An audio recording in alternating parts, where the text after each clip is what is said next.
नमस्कार। मैं राजनीतिक परिवार में पैदा हुआ। जब मैं छोटा सा था 1980 में प्रियंका और मैं घर में लेई बनाते थे, रात को निकलकर पोस्टर चिपकाते थे। चुनाव समझता हूं। 20 साल से मैं स्वयं चुनाव लड़ रहा हूं। पोलिंग कैसे होती है, पोलिंग बूथ कैसे मैनेज किया जाता है, वोटर लिस्ट, फॉर्म 17, ये सब मैं गहराई से समझता हूं। कुछ समय पहले हमें दाल में काला लगा। चुनाव के नतीजे आते थे, मूड एक तरीके का होता था, रिजल्ट दूसरे तरीके का। मुझे याद है उत्तराखंड में हम चुनाव हारे। बाद में मैंने कैंडिडेट से पूछा कि जहां रोड शो हुआ था वहां जाके देखिए हमें कितने वोट मिले। हजारों लोग आए थे, पोलिंग बूथ में किसी ने वोट नहीं किया। यह असंभव था, यह हो ही नहीं सकता। उसके बाद छत्तीसगढ़ और मध्य प्रदेश के रिजल्ट, हमें लगा कुछ ना कुछ गलत हो रहा है। 2018 में मध्य प्रदेश में चुनाव होता है, हम जीतते हैं। हमारी सरकार चोरी हुई थी। 2023 में चुनाव होता है, मैंने अपने आंखों से भारत जोड़ो यात्रा में देखा, भयंकर एंटी इनकम्बेंसी, और हमें 65 सीट मिलते हैं। इम्पॉसिबल, हो ही नहीं सकता। और फिर महाराष्ट्र में पहली बार हमें सबूत मिला। विधानसभा और लोकसभा के बीच में जादू से नए वोटर आते हैं, और जहां भी इन नए वोटर्स ने वोट किया वहां वोट बीजेपी को गया। महाराष्ट्र चुनाव के बाद जब हमें डाउट हुआ, हमारे गठबंधन के सारे नेताओं ने प्रेस कॉन्फ्रेंस किए और हमने इलेक्शन कमीशन से कहा कि आप हमें वोटर लिस्ट दीजिए, वीडियो रिकॉर्डिंग दीजिए। इलेक्शन कमीशन ने मना किया। ना उन्होंने हमें वोटर लिस्ट दी और ना उन्होंने वीडियो रिकॉर्डिंग दी। डाउट हुआ, क्यों नहीं दे रहे, क्या कारण है? तो हमारे दिमाग में सवाल उठा, क्या इलेक्शन कमीशन बीजेपी की मदद कर रहा है? क्या इलेक्शन कमीशन ही इलेक्शन को चोरी करवा रहा है? इसके बाद हमने एक टीम सेटअप की और हमने उन्हें कहा कि आप जाइए, एक कंस्टिट्यूएंसी में जाके ढूंढिए, सच्चाई ढूंढिए, किस प्रकार से चीटिंग की जा रही है, किस प्रकार से यह काम किया जा रहा है और कौन कौन इस काम को कर रहे हैं। सबसे महत्वपूर्ण बात यह है कि इलेक्शन कमीशन डिजिटल डेटा नहीं देता है, फिजिकल डेटा देता है। मतलब लाखों कागज में वोटर लिस्ट दे देगा, मगर डिजिटल वोटर लिस्ट किसी को कभी नहीं देता है। क्यों नहीं देता? कारण क्या है? कारण है कि अगर डिजिटल डेटा मिल जाए तो इलेक्शन कमीशन की सच्चाई पूरे देश को पता लग जाएगी। हमने टीम को बताया, मैंडेट दी कि आप जाके चेक कीजिए, आप 5-7 सीटों पे पता लगाइए कि चीटिंग हुई, और अगर हुई तो कैसे हुई। टीम ने हमें एक दिन बताया कि 5-7 सीटों पे काम किया ही नहीं जा सकता। क्यों? मैंने उनसे पूछा क्यों नहीं किया जा सकता। उन्होंने मुझे ये कागज दिखाए। ये जो कागज हैं, ये एक लोकसभा के कागज नहीं है, ये एक विधानसभा के कागज हैं, और इन कागजों को हमने मैन्युअली सॉर्ट करना पड़ा। और पूरा का पूरा काम जो हुआ है, इसमें 6 महीने लगे हैं, और एक असेंबली सीट में हम ये काम कर पाए हैं। क्यों? क्योंकि डिजिटल डेटा नहीं दिया जाता। अगर इलेक्शन कमीशन ने हमें डिजिटल डेटा दिया होता तो हम ये कार्रवाई पूरे देश में, हर लोकसभा में, हर विधानसभा में 15 मिनट में करके दिखा देते। हमारे पास अनलिमिटेड रिसोर्सेज नहीं है, इसलिए हमने ये रिसर्च सिर्फ एक लोकसभा में, एक विधानसभा सीट में की। मगर मुझ में अब पूरा भरोसा है कि ऐसी 100 से ज्यादा सीटें हैं हिंदुस्तान में।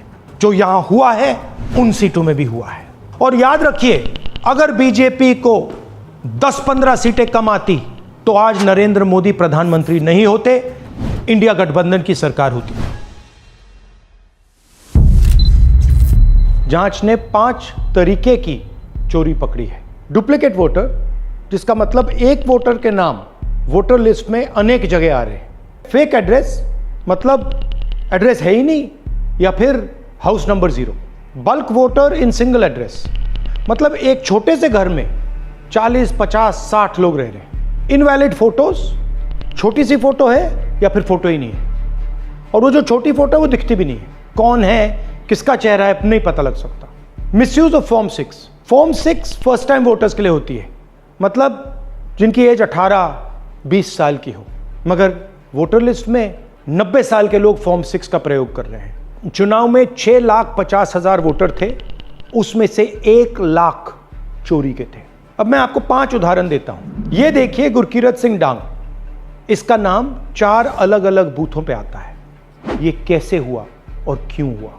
एक और उदाहरण, विशाल सिंह, वाराणसी में वोटर लिस्ट में नाम है और बेंगलोर में 2 बार वोटर लिस्ट में नाम आता है। क्या ये वाराणसी में वोट कर रहे हैं या बेंगलोर में वोट कर रहे हैं या दोनों जगह वोट कर रहे हैं? एक और उदाहरण देखिए, हाउस नंबर 0। तो आपने कभी सुना है हाउस नंबर 0? हमने तो नहीं सुना था, मगर बेंगलोर में हजारों हाउस नंबर 0 हैं वोटर लिस्ट पे। हाउस नंबर 35 की कहानी सुनिए। छोटा सा घर है, ज्यादा से ज्यादा 4 लोग रह सकते हैं, मगर इस 35 में 80 लोग वोटर लिस्ट में रजिस्टर्ड है। ये ईआरओ ने कैसे अप्रूव किया, क्यों अप्रूव किया, पता लगाना है। अच्छा, अब ये देखिए वोटर लिस्ट, इनकी फोटो देखिए, या फोटो है ही नहीं या फिर छोटी छोटी फोटो है जो दिख नहीं सकती। इन वोटर आईडीज पे वोट दिया गया है। अब मैं आपको बताता हूं शकुन रानी की कहानी। फर्स्ट टाइम वोटर बनी है, 70 साल की आयु है। एक बार फॉर्म 6 का प्रयोग किया और उसके कुछ ही महीने बाद दूसरी बार फॉर्म 6 का प्रयोग होता है। 2 बार इनका नाम वोटर लिस्ट में आता है और फर्स्ट टाइम वोटर की लिस्ट में आता है। ये फर्स्ट टाइम वोटर हो ही नहीं सकती। तो क्या शकुन रानी जी ने वोट किया या किसी और ने शकुन रानी जी के लिए वोट किया? ये ही छुपाने के लिए सीसीटीवी का डेटा हमें नहीं दिया जा रहा है। और ये शकुन रानी जी अकेली नहीं है, ऐसे हजारों लोग हैं जिन्होंने फॉर्म 6 का प्रयोग करके 2-3 बार वोटर लिस्ट में नाम डाला है। हमने पहले इलेक्शन कमीशन से इलेक्ट्रॉनिक वोटर लिस्ट मांगी थी, सीसीटीवी फुटेज मांगी थी। उन्होंने अपना काम नहीं किया, हमें नहीं दिया। फिर हमने अपना इन्वेस्टिगेशन कराया, आरटीआई भरे और हमारे पास डेटा आया। भाई और बहनों, सच्चाई यह है कि हिंदुस्तान में इलेक्शन कमीशन और बीजेपी मिलकर इलेक्शन चोरी कर रहे हैं। ये पूरा का पूरा सबूत ब्लैक एंड व्हाइट में आज हमने आपको दिया है। इलेक्शन कमीशन जानता है कि हमने उनकी चोरी पकड़ ली है, इसीलिए एसआईआर आया है। ये एसआईआर जो है इंस्टीट्यूशनलाइज चोरी है। इलेक्शन कमीशन खुलकर बिना डरे बीजेपी के साथ मिलकर चोरी कर रहा है। और ये जो एसआईआर है, इसका लक्ष्य गरीबों का जो हक है, उनका वोट जो है, उनसे चोरी करने का है। मैं आपको एक और बात बताना चाहता हूं। इस पूरी इन्वेस्टिगेशन में हमने वोटर एडिशन को देखा है, मगर जितना एडिशन होता है शायद उससे ज्यादा डिलीशन होता है, सबट्रैक्शन होता है।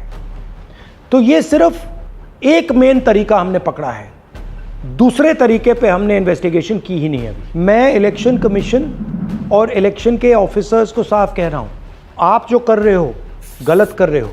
ये ट्रीजन है, देश के खिलाफ है। ये मत भूलिए, टाइम आएगा हम आपको पकड़ेंगे, बचने वाले नहीं हो। It is critical that we expose voter चोरी।